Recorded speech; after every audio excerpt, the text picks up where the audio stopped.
जयराम अपनी पत्नी भुवना और माँ उसके पिता वीरेंद्र के साथ मिलकर रहा करता था। जयराम के दो बच्चे थे, कमल और काव्या। जयराम के पास उसके पिता वीरेंद्र की दी हुई 1 एकड़ जमीन होती थी, लेकिन वो जमीन बंजर जमीन थी। उसके अंदर किसी भी तरह की खेती करना नामुमकिन था। कहने के लिए जयराम तो उस बंजर जमीन के पीछे बहुत ज्यादा मेहनत करता था, लेकिन उसकी सारी की सारी मेहनत पर हमेशा की तरह पानी ही फिर जाया करता था। कोई फायदा उसको नहीं मिलता था। एक बार की बात है, बहुत थका हुआ जयराम अपने पिता के पास जाता है और उससे बात करता है। पिताजी, जो जमीन आपने मुझे दी थी वो एक बंजर जमीन है, जिसके कारण मैं खेती तो करता हूँ लेकिन कोई फायदा नहीं मिलता है पिताजी। खेती करने के लिए मैंने बहुत खर्च किया था पिताजी, और मेरा कर्जा बढ़ता ही जा रहा है। मैं लोगों को पैसा वापस भी नहीं कर पा रहा हूँ। दूसरी बात ये कि आप सब लोगों का पोषण मैं कैसे करूंगा। पिताजी, आपकी इजाजत चाहता हूँ। अगर आप हाँ कहेंगे तो मैं किसी और के यहाँ काम करूंगा ताकि कुछ पैसा कमा सकूं। लेकिन जयराम, हमारी खुद की खेती में खेती करना ये हमारे पूर्वजों से चला आ रहा है।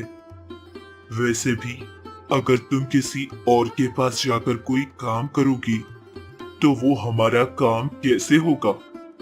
वहां तो तुम मालिक नहीं बल्कि नौकर कहलाओगी बेटा, और ये मुझे कभी मंजूर नहीं।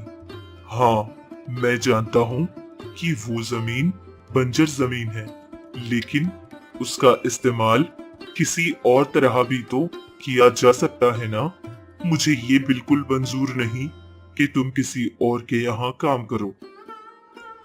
लेकिन पिताजी, आपको शायद मेरी परेशानी ठीक से समझ नहीं आ रही है। बात यह है कि मेरा कर्जा बहुत ज्यादा बढ़ रहा है। अरे बेटा जयराम, इतनी उम्र आ गई है ना तेरे पिताजी की, लेकिन आज तक कभी किसी के यहाँ काम के लिए नहीं गए ना वो लोग। इसीलिए ये सारी बातें कह रहे थे बेटा। तू किसी और के यहाँ जाकर काम करे ये उनको बिल्कुल पसंद नहीं है। हाँ बेटा, मैं जानती हूँ उस बंजर जमीन में कुछ भी काम करना थोड़ा सा मुश्किल रहेगा, लेकिन हमारे कारण एक और बार कोशिश कर ले बेटा। क्या पता भगवान को हम पे तरस और दया आ जाए और हमारा काम अच्छे से हो जाए। एक बार तो कोशिश कर ले बेटा। माँ की कही ये बात सुनकर जयराम फिर से अपने माता पिता की बात को काट नहीं सकता था, इसलिए दोबारा से उसी खेत में काम करने की कोशिश करता है। लेकिन बहुत मेहनत करने के बाद भी इस बार भी जयराम को हार ही मिली थी। इस बार हारने के बाद भी जयराम 2-3 बार और कोशिश करता है, लेकिन हर बार उसकी कोशिश नाकामयाब ही होती रही। अब जयराम पूरी तरह से थक चुका था, और तो और गांव में उसका कर्जा भी बहुत ज्यादा बढ़ चुका था, जो कि उसको खेती के पीछे खर्च करनी पड़ी थी। एक बार बहुत परेशान होकर बैठकर सोच रहा था कि पीछे से उसकी पत्नी उसको आवाज देती है। सुनिए, क्या बात है? आप इतने परेशान क्यों हैं? कोई समस्या है क्या? या फिर आपको किसी बात की तकलीफ तो नहीं? अरे कुछ तो बताइए, कितने सवाल कर रही हूँ, एक का भी आप जवाब नहीं दे रहे। आखिर समस्या क्या है? मैं आपकी पत्नी हूँ, आप मुझसे तो बता सकते हैं ना। भुवना, मैं क्या करूं? मेरे कुछ समझ नहीं आ रहा। एक तरफ हमारी वो बंजर जमीन जिसमें चाहे कितनी भी मेहनत क्यों ना करो कोई फायदा नहीं मिलेगा, और दूसरी तरफ कर्जा उधार लेने के बाद पैसा नहीं वापस करेंगे तो लोग भी चुप नहीं रहेंगे, और तीसरी तरफ पिताजी को मेरी परेशानी समझ नहीं आ रही है। कहते हैं कि दूसरों के यहाँ जाकर काम ना करूं, लेकिन अगर काम नहीं करूंगा, पैसा नहीं कमाऊंगा तो पूरे घर का पोषण मैं कैसे करूंगा। मुझे कुछ समझ नहीं आ रहा है कि मैं क्या करूं और कहां जाऊं। देखिए जी, ससुर जी की भी तो सोच गलत नहीं है ना। इतने सालों हमेशा खुद का काम खुद करते आए हैं, और वही उनकी हिम्मत और ताकत बनकर रहा था। और आज आप किसी और के यहाँ जाकर काम करेंगे तो उनको शायद ये पसंद नहीं, इसीलिए तो ससुर जी ने ये सब कुछ कहा था। आप ना अपना दिल छोटा मत कीजिए।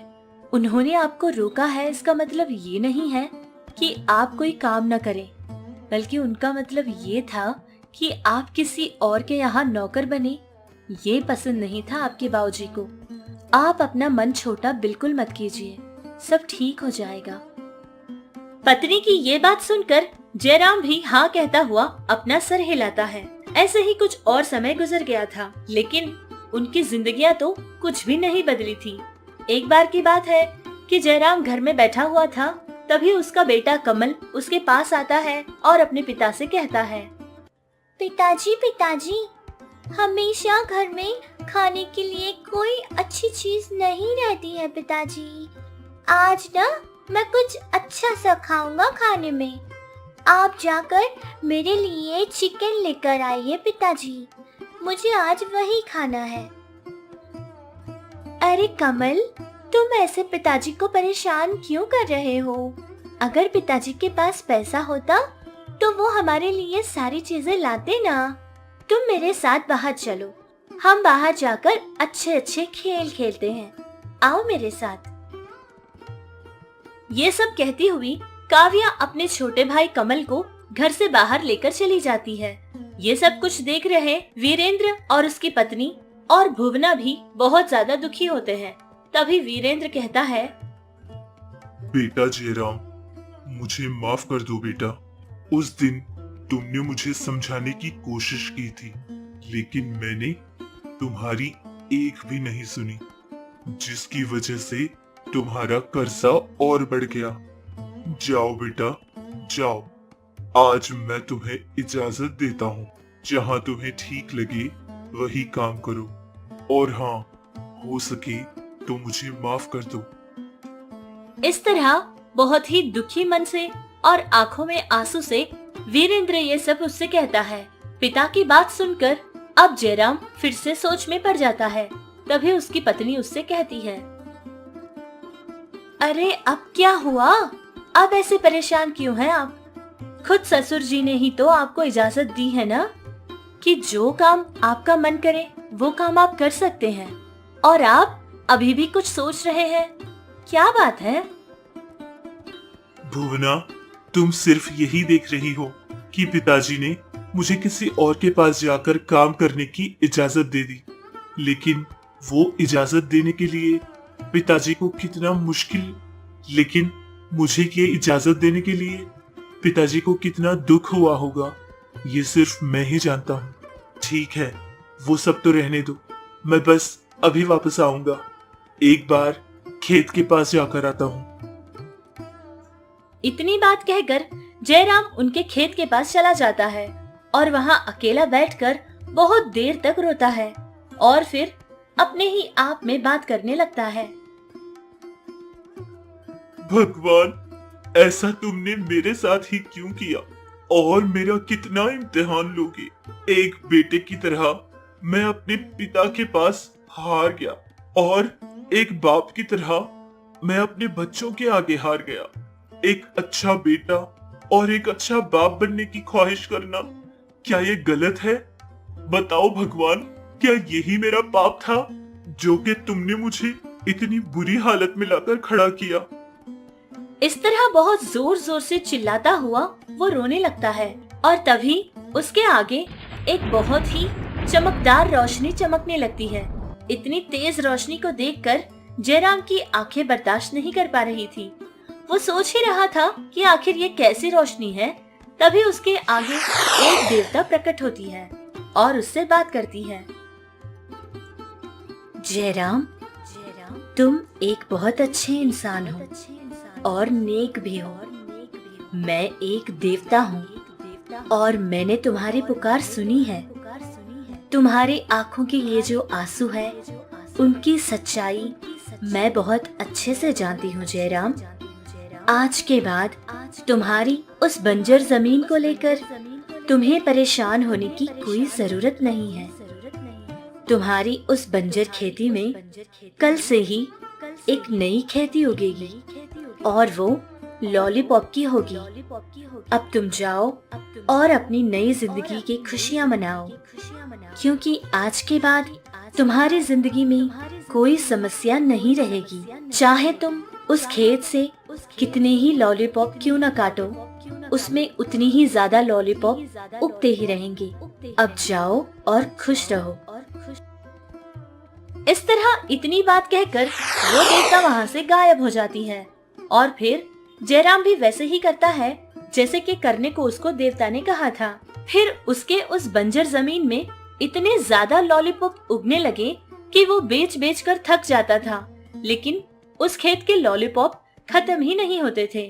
वो लॉलीपॉप भी इतने स्वादिष्ट और अलग थे कि उस गांव में तो क्या, पूरी दुनिया में वैसा स्वाद किसी के लॉलीपॉप में नहीं मिलता था, जिससे बड़े बच्चे और बूढ़े भी जयराम से लॉलीपॉप खरीद कर खाया करते थे।